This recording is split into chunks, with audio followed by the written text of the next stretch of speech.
What is up, guys? Welcome back to another UFC prediction video. This weekend, we have a nice little Apex card, Emmet versus Vallejos.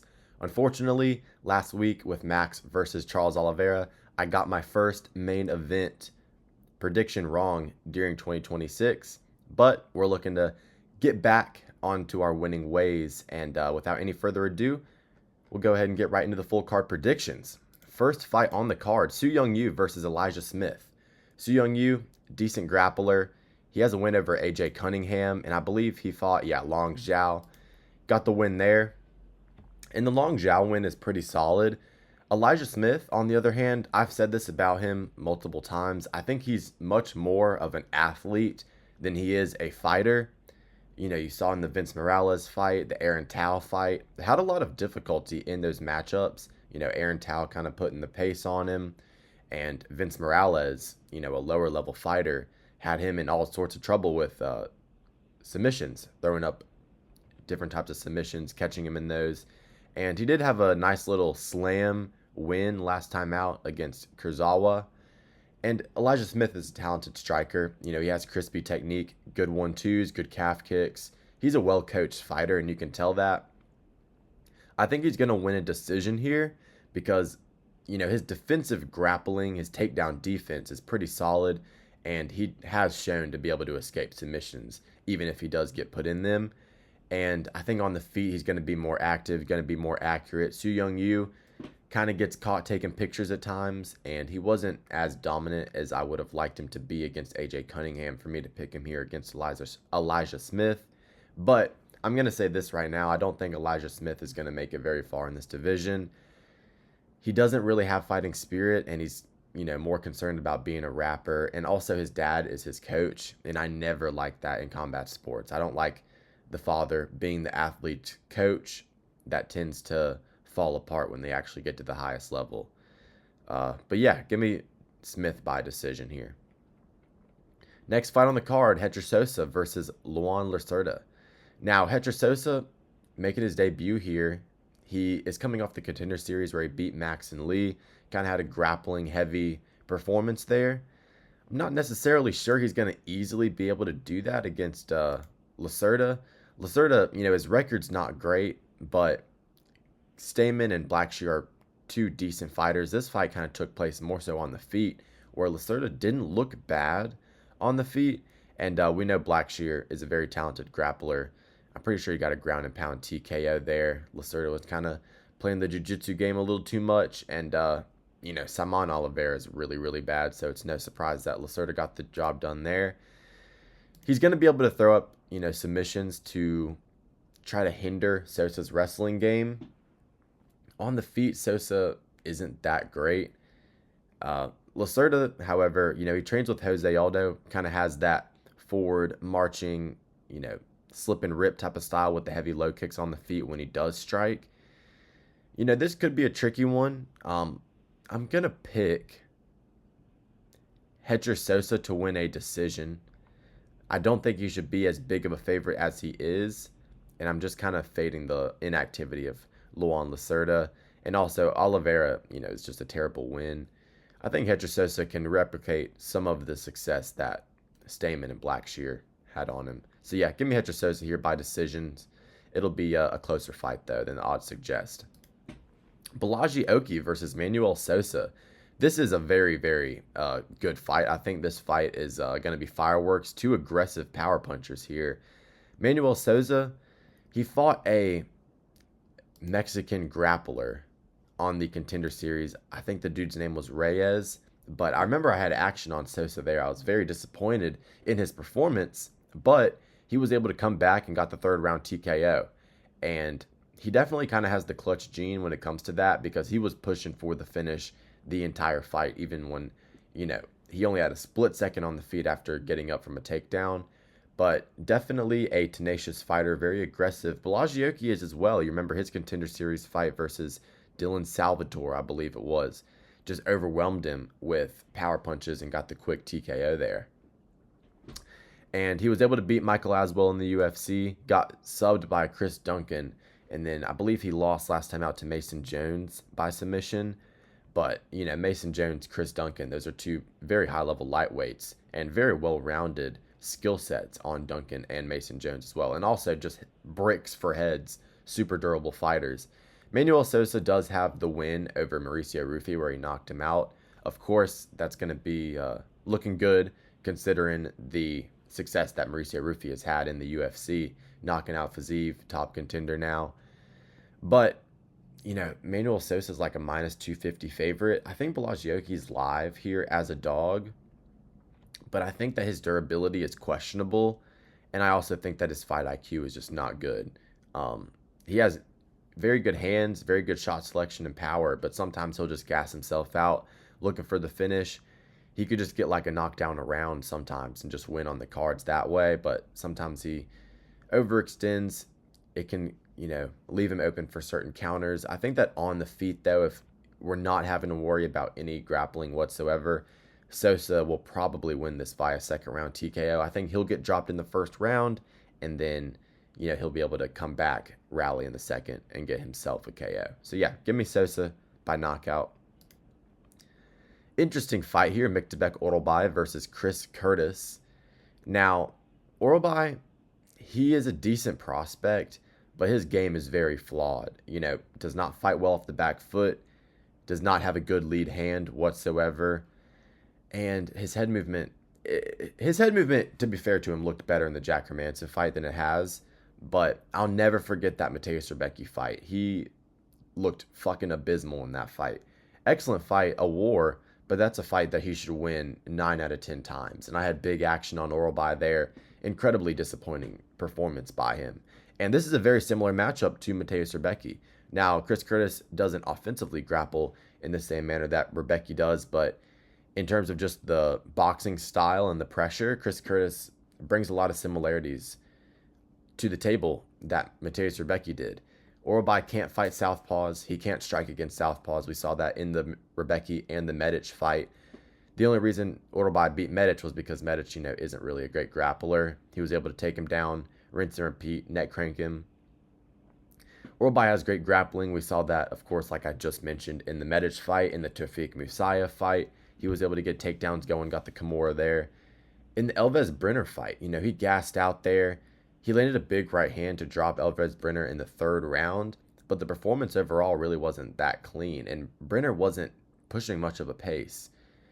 His last 2 wins against Hermanson and Tawfiq Musayev, they definitely have Orolbai stock at an all-time high, but I think Chris Curtis is a nightmare matchup. But Chris Curtis looked dog shit against Max Griffin, and Max Griffin's more of a back foot fighter. He's going to make you work for it a little bit, which Orolbai won't. They're going to meet in the middle, and if Orolbai doesn't get takedowns and control and just look for submissions in this fight, he's going to get his head boxed off because he's got a big blockhead, and Chris Curtis is an accurate puncher, throws in combination well. He's a southpaw, which is going to give Orolbai big-time issues, but I don't like the drop down in a weight class at this point in Chris Curtis's career.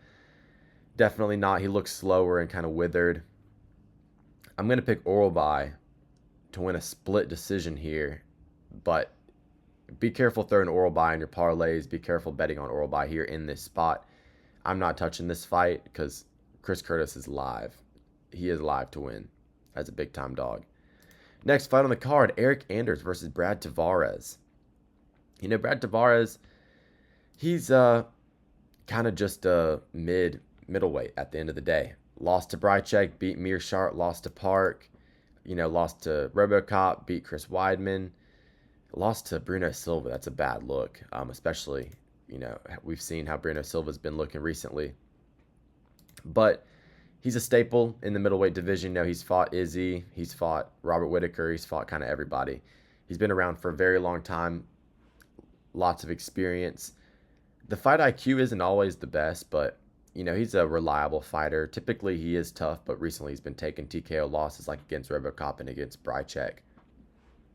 Now, his footwork isn't that clean, but he has good leg kicks, decent shots with the hands. He's just a classic extreme couture fighter. Kind of decent everywhere, but not special anywhere as well. Eric Anders, on the other hand, didn't he just lose to Oh, he got stained versus Christian Leroy Duncan. Yeah, and didn't he lose to fucking... No, he beat Chris Weidman. Yeah, he beat Chris Weidman and Jimmy Pickett. But look, I'm gonna pick Eric Anders to win the, or not, sorry. I'm going to pick Brad Tavares here to win via decision. Just a classic, boring, low-level middleweight fight. Eric Anders doesn't really have his athleticism at this point in his career. And do you see that graphic? Sorry, I had to pause and just look at that. It says like can 100 or something. I don't know. But, you know, the finish versus Christian Leroy Duncan wasn't a good look for him. Beating Jamie Pickett and Chris Weidman at that point in their careers, that's just kind of a layup win. Brad Tavares should win this fight via decision. He has good takedown defense. That's kind of Eric Anders' only path to victory. Unless he just is completely chinny at this point in his career, which I don't think is going to be the case. Give me Brad Tavares via decision. This fight's tricky. Vitor Petrino versus Steven Asplund. Now, you look at both of these fighters, and you should say to yourself, there's no fucking way in hell that this guy should ever lose to this guy in a fist fight. Well, Steven Asplund actually kind of brings some things to the table that Petrino tends to struggle with. Petrino, you know, his fight IQ and his output are where he struggles. You know, kind of got lulled to sleep versus Dustin Jacoby before Dustin Jacoby put that right hand on him. You know, it was really kind of a lack of output there, and he didn't use his fight IQ in a sense that he should have been going for takedowns more in that fight. Even though Dustin Jacoby has really good takedown defense, Petrino, he held advantages there. He's moved up to heavyweight, though, and he's looked good since. You know, absolutely dealt with Austin Lane. Was able to get the win over Thomas Peterson last time out. Beautiful knockout. Had action on him there. I was pleased with that performance, but the volume on the feet is an issue, and he gets pressed up against the cage really bad. He does not have good footwork. Doesn't utilize like a check hook or any type of footwork or head movement to angle off. Steven Asplund is super sloppy and is not really a talented fighter, but he is a dog. Like, he's an absolute dog from, you know, the fucking, you know, those dogs that used to fucking guard the junkyards. He's like one of those, just a junkyard dog. And he will move forward and put significant strikes on your ass from the time the first bell rings to the time it fucking ends. You know, even though I know this is just an absolutely inflated stat, 19 shots landed per minute compared to 2.75. I mean, there's something to be said about that. Steven Asplund, even though you look at his physique, you should say, oh, this dude should not be an athlete, you know, a professional athlete. He does not get tired, and he moves forward. He beat Sean Sheriff. You know, that was pretty impressive, just in the fashion in which he did it. Just melting him with the volume. And Petrino, if you've been seeing, you know, the pictures circulating online, I believe he did have a broken right hand recently. So if Petrino is kind of unable to box with him and he's getting tired and pressed against the fence and the volume's adding up, Petrino is the type of guy to melt. You know, he is the type of guy to melt. Now, he should be able to easily just nuke this dude with a clean two, or just take him down and ground and pound him. So I am going to pick Petrino just purely based off of athleticism. Like I said, this guy should never be losing to this guy in a professional sporting event. So give me the better athlete, Petrino, but this one is tricky stylistically.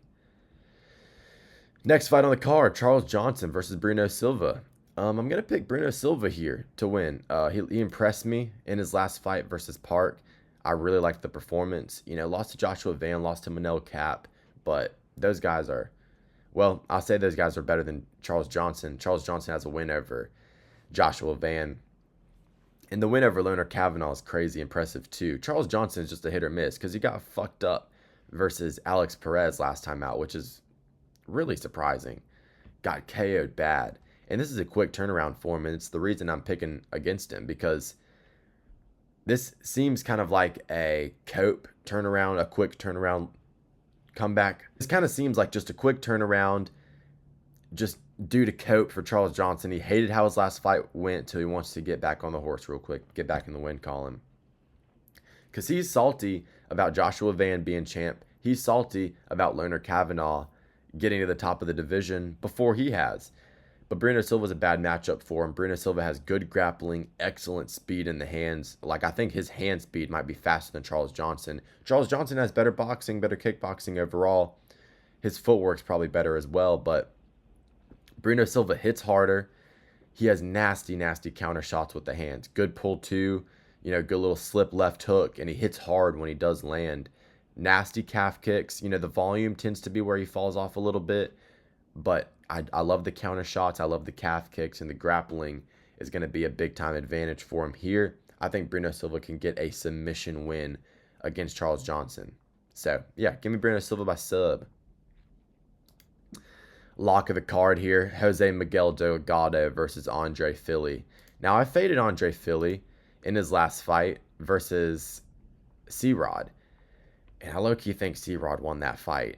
I mean, it was very close. Fili is good at using his range. He got fucked up versus Mel Costa, though, and subbed. And, a split decision with Cub Swanson, it's not a great look. Cub Swanson's good. He's a legend, but a one-dimensional old head boxer going to a split decision with him, and then a split decision with C-Rod, who is a very hit-and-miss fighter. He wasn't getting his grappling going in that fight. Fili just kind of used the range on him. Fili's what?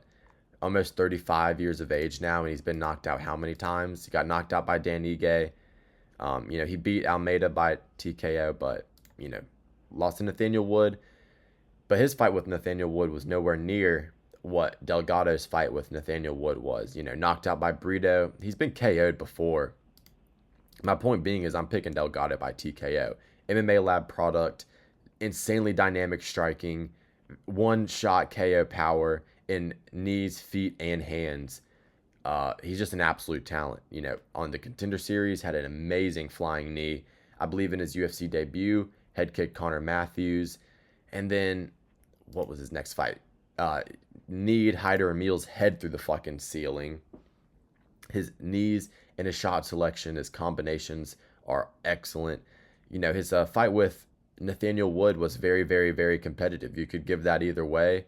And I like the fact that he's coming into this fight off of a loss because he's going to be more motivated than ever. He definitely learned from the Nathaniel Wood fight. And Nathaniel Wood, much better leg kicks, much better hand speed, much better boxing defense than Andre Fili. I think Jose Miguel Delgado is going to easily piece up Andre Fili, and he's going to knock him out in the first round. I have $500 on Jose Delgado money line here at minus 270. Now, you may say, why are you laying the line on a minus 270? Because it's an easy return on investment. He's going to close minus 400. It's a good bet. So yeah, $500 on Delgado money line here. For me, personally, this is my lock of the card. Now, I will say that parlaying him with Kevin Vallejos is probably a better bet in terms of your value. But Kevin Vallejos, that fight's interesting with Josh Emmett. He should win, but sorry, there's motorcycles going outside on the road outside of my house. But Ion Cutelaba versus Omar Sy. But yeah, Delgado first round demolition job. Omar Sy versus Ion Cutelaba. Ion Cutelaba lost to who last time? Bakauskas?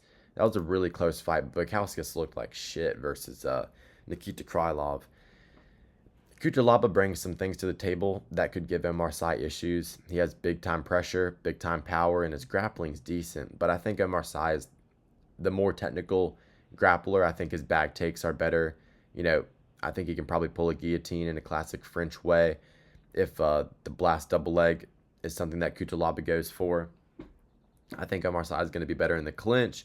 Cutelaba does well at boxing range, but he gets super wild. You saw how he got countered out cold by Magomed.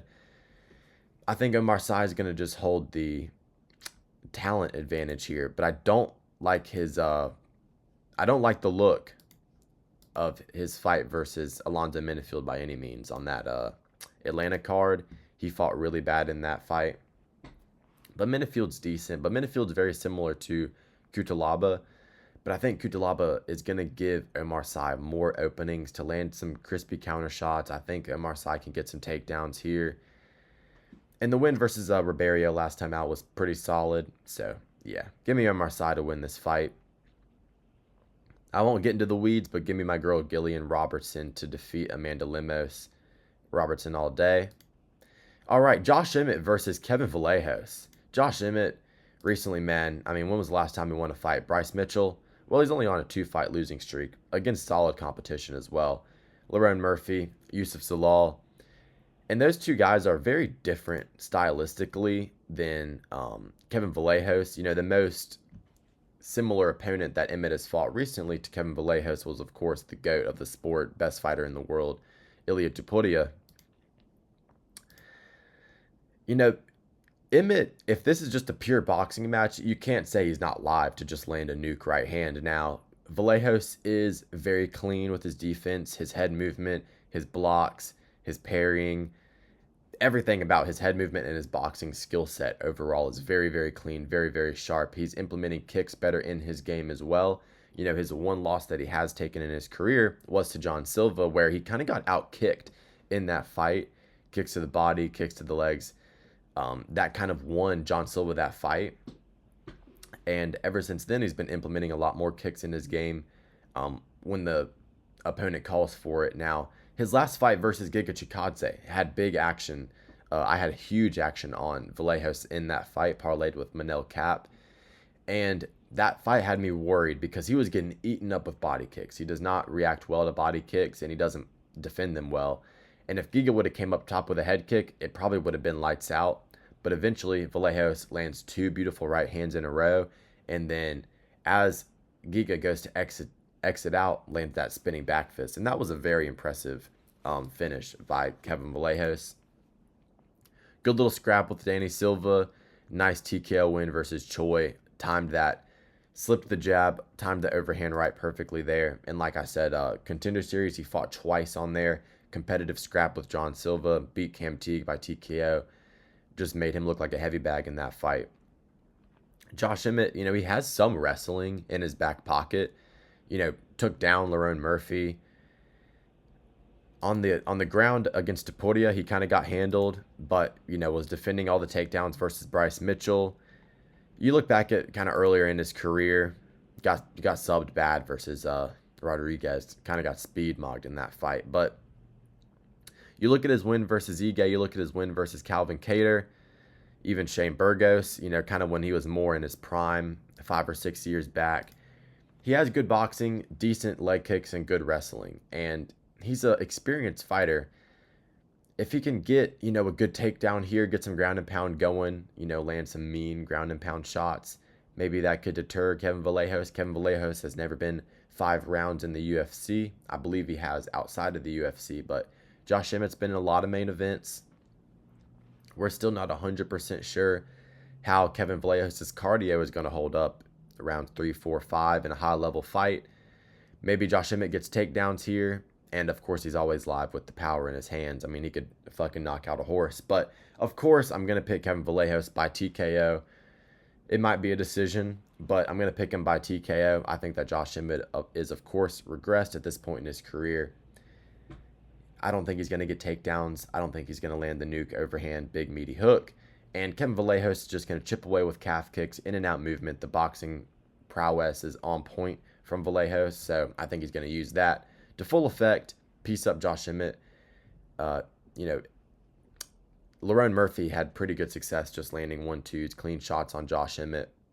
And Lerone Murphy didn't get dropped in that fight, I don't remember. I don't think he did. He got dropped versus Dan Ige. He didn't get dropped versus Emmet. I think Emmett's accuracy is kind of going to fail him in this fight. As long as Kevin Vallejos stays defensively sound, he'll easily win this by TKO. So yeah, give me Vallejos by second round TKO. Thank you guys for watching the video. If you did, like and subscribe. That means a lot to me, and enjoy the card this weekend.